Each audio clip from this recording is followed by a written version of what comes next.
Shots in the Dark contains graphic depictions of events that may not be suitable for all listeners. We encourage all of our listeners to be open-minded and engage in dialogue with us through any of our social media accounts or email.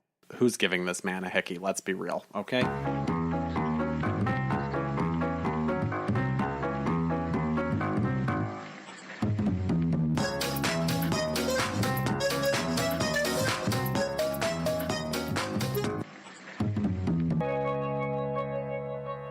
Hi. Hi, and welcome to Shots in the Dark. I'm Ty, I'm Whitney, and we're gonna take a shot right now. because you've been having a tough notes day. Yeah, cheers. Cheers. I actually have a fun fact to share with you for once at the Oh. beginning, because you're usually the one with, like, cool stories about things you found out. We were talking about killers returning to the scene of the crime, Yeah. and how it's a common misconception that most of them, or a lot of them, do it. Right, yeah. You're absolutely right. It is a common misconception. Although some do return to the scene of the crime, it's only about 27% of them. That is super fun. Yeah. You have to get through it. You have to pull the Band-Aid off. I'm going to pull the Band-Aid off. Just casual trigger warning, because it is a horrific case. There's a lot, like a butt ton of mutilation. There's a ton of necrophilia involved in this story, and it's rough. Today we're going to talk about Dennis Nilsen. Of course we are. So you do know this one. I do. Dennis Nilsen was born on November 23rd of 1945 in Fraserburgh, Scotland. He was the second of three children. His parents, Elizabeth Duthie White and Olav Magnus Moksheim, who had adopted the surname Nilsen, had an almost non-existent relationship, as Olav was rarely spending time with his wife and children, and he didn't take their marriage very seriously at all. Because of that, both of them had decided, since they were unhappy in their marriage, they were going to get a divorce. Fine, do that, whatever. Yeah, be happy with your damn selves. Yeah. After the divorce, Nielsen's mother and siblings all went to go move in with his maternal grandfather, whom Nielsen adored, so it was a great situation. Okay. Later on, after his crimes were discovered, Nielsen actually claimed that his grandfather's unexpected death when he was 6 years old, and the trauma from viewing his corpse at the funeral led to his behavior as an adult. Not a thing. I mean, if you're a person that needs to find a reason that you're killing people, I guess that could be a thing, but that stuff happens a lot, and people don't go on to do what he did. That's what I'm saying. Nielsen's mother eventually remarried to a gentleman named Andrew Scott and had 4 more children with her new husband, which left Nielsen feeling like a little bit of a pariah. And because of that, he had become more withdrawn, and he turned out to be kind of a lonely kid. Serial killer bingo, baby. Relatively early into his teen years, he became aware of his attraction to other men, and had on one occasion fondled his older brother Olav Jr. while he was sleeping, and on several other occasions, in a form of experimentation, fondled his younger sister, which all of that just, like, gross. No. Ew. Please don't touch your family members. Very, very gross. Especially if they're younger than you. Also, serial killer bingo 3. His brother, Olav Jr., started picking up on the fact that Dennis never showed any interest in the opposite sex, and he would often pick on him and try to shame him in public. He would oftentimes liken him to a, quote, hen, or simply a girl. Great. Perfect. Nilsen grew tired of concealing his sexual identity from his family and being bullied by his brother. He was really sick of being the black sheep and being picked on by his older brother. Suck it up. Yeah, I feel like that's just what an older brother does, is they pick on you a little bit. I don't know. I'm using my imagination. He also grew to resent his family for being poor, and after finishing school, he enlisted in the Army, where he became a cook, serving as a butcher in the Army Catering Corps. Clearly helps out his later days. Yeah, he picked up some skills. Nilsen did actually have a successful run in the British Army, and he left behind his 11-year military career at the rank of corporal in 1972. Which is rad. Yeah, he actually went ahead and he cooked for the Queen on a couple occasions as well. Why? Why wouldn't she just travel with her own food people? Well, I would think it was probably like a big to-do that they were having, and the Army was part of it. Between October and December of 1972, Nilsen was living with his family while he considered his next career move. On more than one occasion during the 3 months that Nilsen lived there, His mother had voiced her opinion in regard to her being more concerned really about him meeting a woman to settle down with and start a family, rather than what his next career path would be. One evening, Nilsen decided he was going to join his older brother, his sister-in-law, and another couple to watch a documentary about male homosexuality. All present viewed the topic with disgust and began cracking cruel jokes about homosexuals. That is, everyone except Dennis, who enthusiastically spoke in defense of gay rights. For half a minute there, you seemed like an okay person, but oh, no, you gotta remind yourself he's not. He's a piece of shit. Yeah.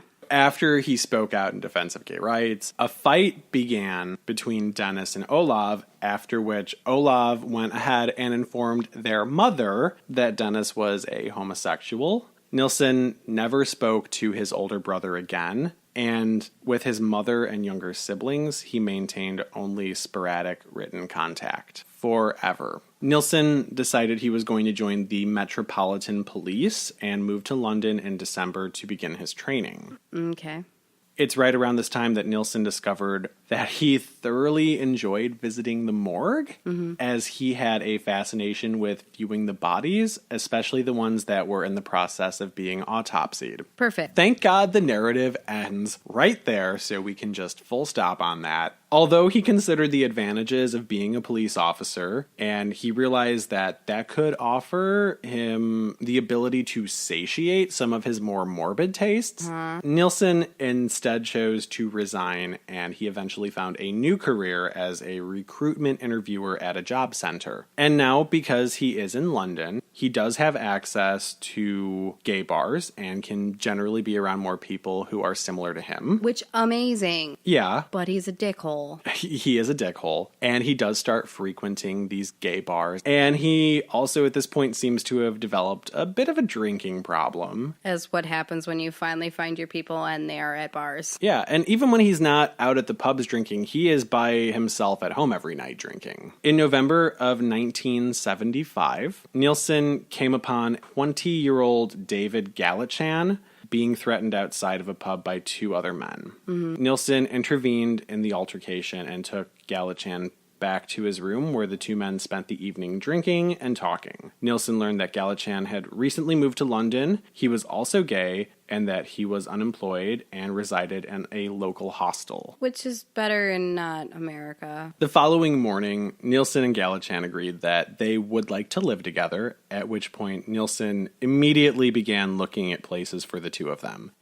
A few days later, the two had found a vacant ground floor flat at 195 Melrose Avenue and had decided that they wanted to move into the property together. Did they get a cat? Prior to moving in, Nilsen negotiated a deal with the landlord in which he and Gallichan would have exclusive use of the garden at the rear of the property.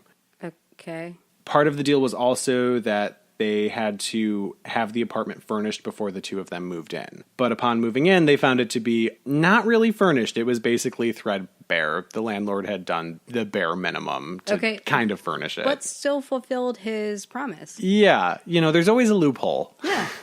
So over the following months, Nilsen and Gallichan redecorated and furnished the entire flat. Most of the work was performed by Gallichan, as Nilsen, who had recently discovered Gallichan's lack of employment ambitions, began viewing himself as the breadwinner in their relationship. Which is a good way to be in a relationship. Yeah, exactly. When you look at your partner and you're like, well, I'm giving you all the money. And way down the road, Nilsen later recollected that he was sexually attracted to Gallichan, and he did have emotions and feelings for him, but that the two of them seldom actually had sex.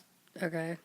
For the first year, everything in their relationship seemed to be kind of okay, but the two of them became distant and started sleeping in separate bedrooms at one point.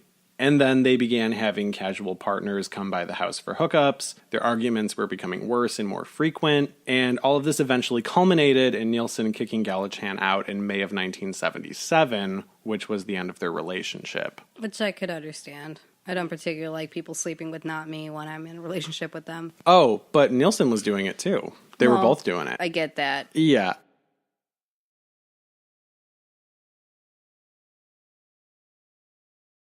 After Gallichan left, Nilsen fell into a depression and over the course of the next 18 months would have 3 failed attempts at new relationships, none of which ever lasted more than a few weeks. He became really discouraged, and he considered himself to be unfit to live with and unfit to be with in a relationship. And because of this, he began devoting all of his time and energy on work. Okay. I mean, that also happens. Yeah. So he was living a solitary life, and he spent his evenings at home by himself, drinking and listening to music, which he did a lot. I mean, I done had them heartbreaks. Exactly. So up until this point, the you that I'm hearing about right now, I'm okay with you. I can understand where you're coming from. Yeah.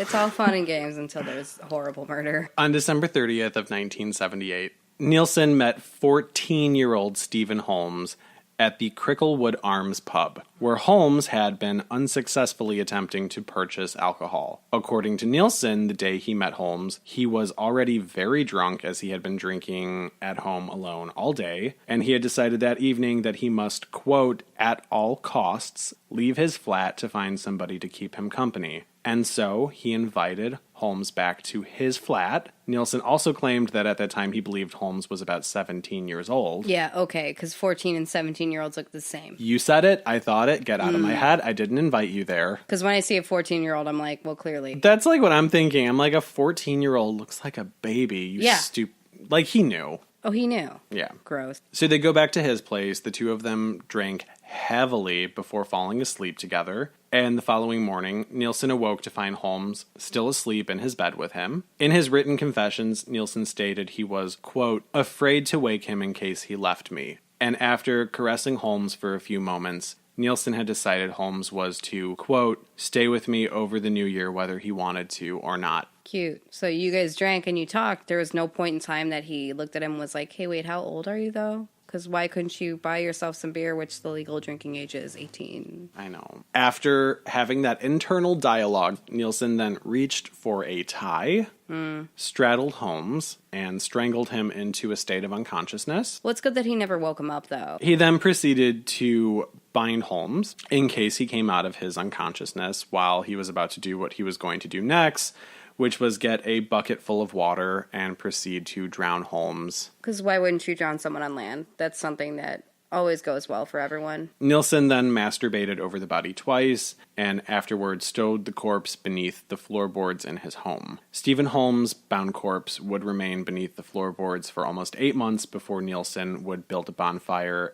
in the garden behind his flat to burn it on August 11th of 1979. On October 11th of 1979, Nilsen met a student from Hong Kong named Andrew Ho at a local pub. When the two went back to Dennis's place, Nilsen attempted to strangle Ho, but was unsuccessful as Ho was able to break free and escape. Good job, Ho. Yeah, I love it when people fight back and get away. It gives me a little glimmer of hope and it makes me feel good. Right. The incident was reported to the police, and Nilsen was questioned, but Ho had decided not to press charges, which really sucks. I'm not really 100% crystal clear on why. I can't find any reason exactly why he didn't do it, but assault is sensitive for a lot of people, and sometimes it's hard to confront that person in that way. But also, too, we are talking about the 70s and somebody having to come out and press charges and tell the world that they are gay. Right. A lot of times these things aren't consistently believed, which then makes you a target to the person who attacked you. I do kind of understand where he was coming from. It just sucks because I feel like there's potential. If they press charges and he would have maybe gone to prison for a while, a lot of people could have been saved. Also, too, who's to say that once he got out, he wouldn't have gone and done the same stuff he did anyway? Exactly. And probably worse, as he would have been justifying his actions via having suffered in prison in some manner.